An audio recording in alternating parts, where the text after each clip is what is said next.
Qual o segredo das pessoas que vivem com plenitude? Quais os mecanismos utilizados pelas pessoas felizes? Você quer ser uma pessoa feliz e utilizar recursos para ter uma vida mais plena? Então fica comigo. Eu vou ler e refletir sobre a obra da Brené Brown, o livro A Arte da Imperfeição. Antes que você fale, olha, mais um livro de autoajuda. Bom, eu não tenho nada contra os livros de autoajuda, até que eu leia-os e possa dar a minha própria opinião, faça uma análise crítica da obra. Porém, por que Brené Brown? Porque Brené Brown é uma professora. Brené Brown é uma professora, pesquisadora, e por isso ela pesquisou há anos a respeito de emoções como vulnerabilidade, vergonha. E ela não é uma pessoa que pura e simplesmente estava inspirada e começou a escrever os livros dela. Ela escreveu baseado no know-how, no conhecimento que ela adquiriu ao longo do contato com as pessoas que participaram das entrevistas e dos estudos que ela realizou. Então é uma reflexão que ela faz. Realmente a leitura tem um linguajar bem simples, eu diria simplório, ou seja, é muito fácil de ler. Você pode ler o livro em um dia só. Porém, como a ideia aqui é fazer uma reflexão sobre a obra, sobre essa leitura, eu vou falar de alguns trechos do livro e nós vamos lendo e refletindo sobre. Então eu vou ler e refletir para você o que eu li no livro da Brené Brown, A Arte da Imperfeição. Nesse livro eu estou lendo no e-reader ou no Kindle e anteriormente eu havia lido A Arte da Imperfeição, mas já faz um tempo que eu li esse livro, então eu teria que reler para comentar sobre e fica para uma próxima ocasião. Nesse vídeo eu vou começar a introduzir alguns conceitos, ideias, pensamentos da autora e gravarei outros vídeos para que a gente continue essa nossa leitura e reflexão juntos. Combinado? Eu me chamo Marilis, sou uma psicóloga em Portugal. Vamos ao que interessa. Eu vou começar com um trecho do livro que diz o seguinte: conhecermos e compreendermos a nós mesmos é crucial, porém existe algo ainda mais importante para se levar uma vida plena: nos amarmos. Olha, essa frase, esse dito, quando a gente olha, a gente quer fugir. Por quê? Eu quis fugir dessa frase. Eu achei ela muito básica, muito repetida, muito batida, clichê. Eu já escutei isso antes. Bom, é porque de repente eu sou psicóloga e acabo lendo muito sobre assuntos que tratam as emoções, desenvolvimento pessoal, psicologia positiva. E essa frase para mim não me surpreendeu. E aí a gente pensa, vou parar aqui a leitura, não vou ler mais. Muito simples isso. Mas calma, vamos lá, vamos aprofundar. Mas pode ser que não, que eu esteja enganada, que para você isso seja completamente novo, diferente. Como assim nos amarmos? Então vamos avaliar bem. Nos amarmos parece, como eu disse, um pouco óbvio. Eu tenho que ter amor próprio para conseguir ter uma vida satisfatória, ter uma boa autoestima. Reconhecemos que conhecer e compreender a nós mesmos faz com que nós tomemos escolhas mais acertadas na vida. Em decorrência disso, das nossas boas escolhas, com certeza a vida fica mais fluida e nós conseguimos lidar melhor com os obstáculos, sabemos o caminho que temos a seguir. Mas quando a gente fala amar a nós mesmos, isso soa um pouco generalista. Então a gente vai entender mais do que se trata isso e como é que podemos fazer isso. O conhecimento é importante, mas precisamos ser bondosos e gentis conosco enquanto nos esforçamos para descobrir quem somos. A plenitude decorre tanto de escolhermos nossa ternura e nossa vulnerabilidade, quanto de desenvolvermos conhecimento e reivindicarmos poder. Bom, quando ela fala sobre acolhermos nossa ternura, ela ao mesmo tempo fala também a nossa vulnerabilidade, porque nós somos seres vulneráveis. E aí, quando nós falamos vulneráveis, a gente pode associar imediatamente a fraqueza no sentido de inutilidade, mas essa vulnerabilidade não remete a um fracasso, a algo negativo, mas porque nós não somos seres perfeitos. E entrar essa ideia na nossa mente é algo um pouco complicado, pelo menos complicado para algumas pessoas que têm a meta, o objetivo de fazer tudo com perfeição. E ela coloca já aqui que acolher essa vulnerabilidade é aceitar que nós não somos perfeitos. E ela diz, a plenitude decorre tanto de acolhermos nossa ternura e nossa vulnerabilidade, quanto de desenvolvermos conhecimento e reivindicarmos poder. Ou seja, quando nós acolhemos nossa vulnerabilidade, nós acolhemos todas as facetas do nosso ser, não só aquele lado que nós nos orgulhamos de ter, ou aquele lado que nós gostamos de mostrar, gostaríamos de ter, mas o nosso lado vulnerável, as nossas fragilidades, onde podemos nos aperfeiçoar. Então, são espaços, são características nossas que precisam ser aperfeiçoadas. Outras que precisam pura e simplesmente serem aceitas. E isso não nos impede de nos tornarmos pessoas mais resilientes, ou seja, pessoas que reivindicamos o poder, ou a famosa frase estar empoderada, estar empoderado, ter esse poder, essa força, essa resistência para lidar com as diversas barreiras e dificuldades que vamos encontrar no caminho. Então, afinal de contas, como que nós podemos amar a nós mesmos? E aí que a conversa começa a ser mais clara, específica e prática, digamos assim. Ela diz o seguinte: agora vejo que dons como a coragem, a compaixão e a conexão só funcionam quando são exercitados todos os dias. Lembrem bem dessas palavras: coragem, conexão e compaixão. Eu vou anotar aqui: compaixão, coragem, conexão. E ela segue falando: agora vejo que o trabalho de cultivar e se libertar que aparece nas 10 diretrizes não é algo para incluir em uma lista de afazeres. Não é algo que realizamos ou adquirimos e em seguida riscamos da lista. É o trabalho de uma vida, é o trabalho da alma. Nesse sentido, adquirir esse acolhimento, autoacolhimento, não é algo que decidimos fazer de um dia para o outro, ou que praticamos em um dia e no outro não, que depois deixamos de lado. É algo que temos que praticar rotineiramente, diariamente, e termos disciplina para fazer isso. Ou seja, nós devemos nos comprometer. Nós devemos nos comprometer em ter essa mentalidade de busca por esses elementos, que são a coragem, a conexão e a compaixão. E todos esses elementos são justamente aqueles que farão com que nós consigamos, na prática, desenvolver esse amor próprio. Brené Brown vai fazer uma série de questionamentos em relação ao amor. Ela vai perguntar: o que é o amor? Podemos amar uma pessoa e traí-la? Por que a necessidade constante de nos enquadrarmos sabota a verdadeira sensação de pertencimento?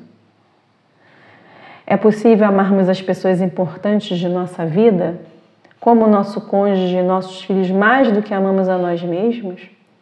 Como definir nosso valor pessoal e por que tantas vezes acabamos batalhando por ele em vez de acreditar nele? E essa ideia, essas perguntas promovem uma reflexão muito profunda. Porque será possível que consigamos amar outras pessoas, amar mais um filho ou um marido do que a nós mesmos? Algumas pessoas vão correr, levantar a mão rapidamente e dizer: eu sim, eu amo mais meu marido e os meus filhos do que a mim mesma. Mas como é possível você amar mais alguém do que a si mesma? Quando a gente não se ama, a gente não tem amor próprio, nos tornamos pessoas altamente críticas. Não praticamos essa autocompaixão. Uma pessoa extremamente autocrítica tende a ser crítica em relação às pessoas e acabam por confundir amor com controle. Eu posso pensar: eu amo meu filho, não quero que ele se machuque. Então eu aviso ele o tempo inteiro: cuidado, não faz isso, não vai por aquele caminho. Segue exatamente o roteiro da minha vida, faz o que eu digo, segue a minha religião, segue esse trilho, segue esse caminho. Porém, isso é amor ou é o controle? Será que nós não confundimos amar com controlar? Quando controlamos, será que não somos ciumentos? E ciúme é amor? O ciúme não é um sentimento que, quando em exagero, pode inclusive ser destrutivo? Porque nós nos achamos no direito de controlar, no direito de mandar, no direito de decidir pelas pessoas. É possível amar mais alguém do que a si mesmo? Eu duvido muito. Primeiramente, é preciso que nós sim nos amemos, porque nós precisamos ser o exemplo e daí as nossas decisões decorrem da forma como nós nos comportamos. É aquela velha história do: se eu fumo, você não pode fumar. Mas se você fuma, como você pode dizer para alguém não fumar? Aquilo que você pratica com você é o que você realmente faz, e a relação que você estabelece com as pessoas é aquilo que você faz com você mesma. Você é o seu maior exemplo, a matriz. Quando você pratica e tem amor próprio, acolhimento e autocompaixão, aí sim você pode avaliar o quanto você ama alguém, se de fato você ama alguém. Porque por mais que você ame uma pessoa muito, às vezes você está sendo muito mais egoísta em exercer um certo domínio, controle da vida das pessoas, do que estar em conexão com elas. E aí que entra a palavra conexão. Quando eu me conecto, eu sinto a vida do outro, eu presto atenção naquela pessoa, o que ela diz eu valido, o que ela fala é importante, eu não menosprezo, eu não diminuo, eu crio essa conexão, eu tenho conversas mais profundas com ela. Então a compaixão ela é algo muito maior. Não é somente eu ter compaixão pelas pessoas. A partir do momento que eu não tenho essa autocompaixão por mim, o que eu faço, pura e simplesmente, é caridade.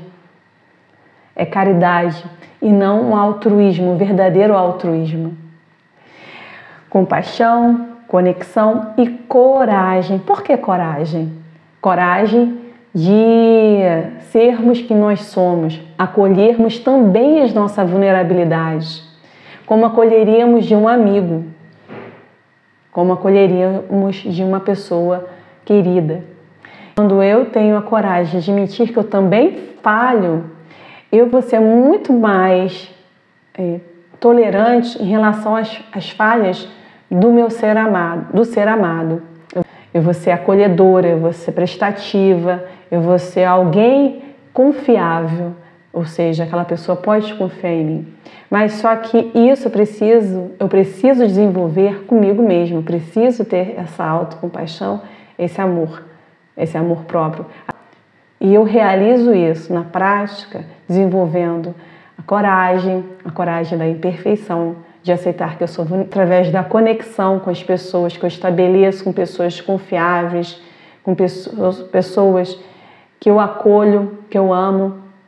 E quando nós criamos essa conexão, nós não utilizamos de subterfúgios ou disfarces, nós mostramos também esse nosso lado vulnerável, ou seja, nós compartilhamos experiências genuínas de seres humanos que não são perfeitos, mas que estão na luta por atingir um objetivo de superar as dificuldades. Então, conexão, coragem, compaixão. E essa compaixão, ela se torna finalmente verdadeiramente acolhedora. A Brené Brown, ela vai falar em mecanismos de reserva. Ela usa a vida dela como exemplo para dizer que ela sempre fazia o possível, não importa o que fosse, para lidar com as situações estressantes. Ou seja, isso tudo que ela fazia era uma forma de não demonstrar fraqueza. Ela é a irmã mais velha de uma família, ela tem irmãos e irmãs, e ela é uma irmã mais velha e por isso ela sempre se mostrou uma pessoa mais forte, aquela que estava sempre bem.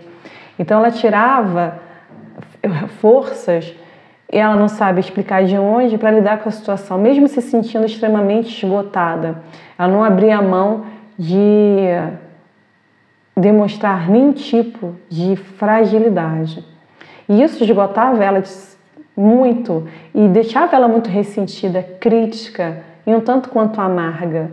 Mas ela, nas pesquisas que ela empreende com as pessoas que ela veio a categorizar e identificar como pessoas que vivem uma vida plena, que elas também usam de todos os recursos possíveis para lidar com a situação, assim como ela fazia. Só que, porém, elas utilizam 3 recursos muito importantes, que é a reflexão, inspiração e ação. Então, nessa parte do livro, ela vai falar: eis o que descobriu, os homens e as mulheres que vivem plenamente utilizam todos os recursos possíveis para lidar com as situações. Só que fazem isso de outra maneira quando se sentem exaustos e sobrecarregados. Recorrem à reflexão, inspiração e ação. O que ela chama de RIA. Eu vou falar sobre cada um deles. Refletir, ela diz, refletir sobre nossas ideias e comportamentos. E ideias, eu digo pensamentos, comportamentos, recorrendo à meditação, à oração ou simplesmente estabelecendo intenções. Eu achei isso ótimo porque aqui ela engloba todas as pessoas, não só as praticantes de algum tipo de religião.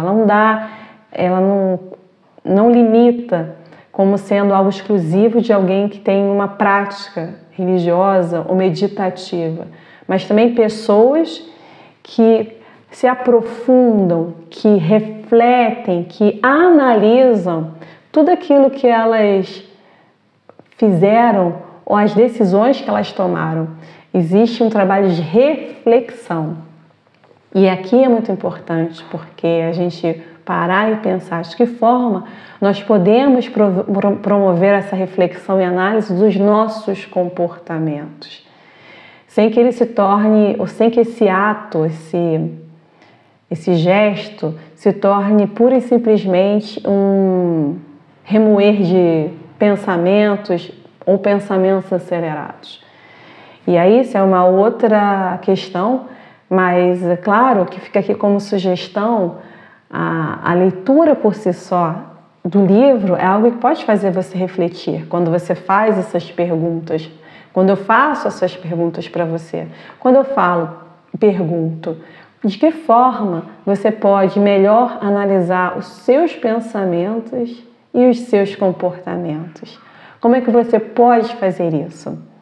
E aqui eu posso elencar algumas formas, tanto nos diálogos com pessoas confiáveis, numa terapia com psicólogo que estabelece uma escuta ativa e atenta, centrada na sua fala, ou através da escrita expressiva, escrita terapêutica, as diversas formas de escrita. Inspiram-se para fazer escolhas novas e diferentes.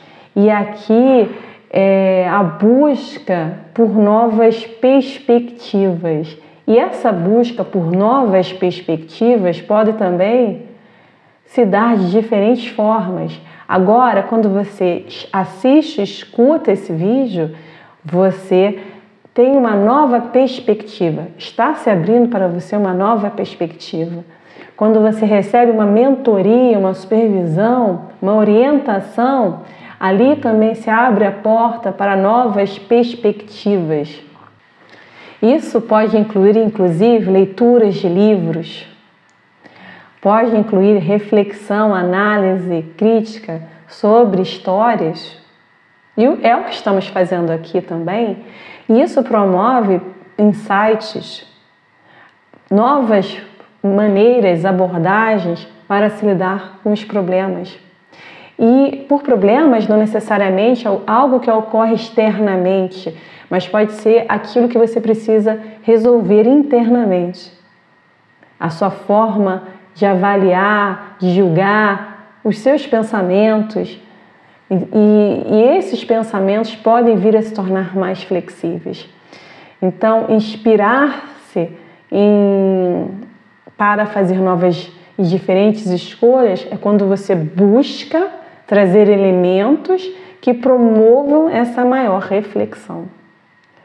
E agir é colocar em prática aquilo que você aprendeu ao refletir e ao se inspirar.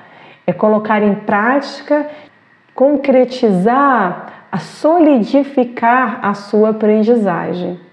Porque se você assiste ou escuta uma palestra, uma aula, e se nós não colocamos em prática aquilo que nós escutamos, lemos ou avaliamos os conselhos e como eles se aplicam à nossa vida, ou seja, praticamos, exercitamos novas condutas, o conhecimento ele se perde, ele não se solidifica. E agir. Agir significa colocar em prática o que nós refletimos e também o aprendizado, a supervisão, a orientação, o conselho construtivo, o bom conselho, ou seja, colocar em prática é agir, é solidificar um conhecimento. Vamos ficar por aqui hoje porque já trouxe bastante coisa. Eu vou continuar essa conversa sobre o livro da Brené Brown, A Arte da Imperfeição, porque eu acho que nós podemos nos aprofundar. Mas fica aqui como exercício perguntas para você responder. De que forma você pode melhor refletir sobre os seus comportamentos e seus pensamentos? Você é uma pessoa que gosta de escrever, gosta do concreto? Escrever é uma boa ideia. Fazendo perguntas e respondendo essas perguntas, o que me causa felicidade, o que me causa tristeza, o que me causa vergonha, em que situações eu me sinto vulnerável, o que é aquilo que eu não quero mostrar para ninguém, um lado meu que eu não quero que ninguém veja, como eu posso trabalhar esse meu lado, de forma que eu me sinta uma pessoa mais orgulhosa das minhas ações. Outra pergunta: quais podem ser as minhas fontes de inspiração? Que mentores eu quero ter na minha vida? Onde eu posso colher material, aulas, podcasts, que pode ser uma boa fonte de informação, orientação para o meu crescimento pessoal? E, finalmente, estabelecer um plano de ação? Como colocar aquilo que eu aprendi em ação? Acho que primeiramente nós devemos começar por esses 2 passos. Se inspirar, refletir e buscar inspiração para finalmente estabelecer um plano de ação. Espero que esse vídeo tenha sido útil. Não perca o próximo vídeo para nós continuarmos a ler e refletir sobre a obra da Brené Brown, A Arte da Imperfeição. Deixe o seu like, se inscreva e compartilhe. Muito obrigada, um beijo.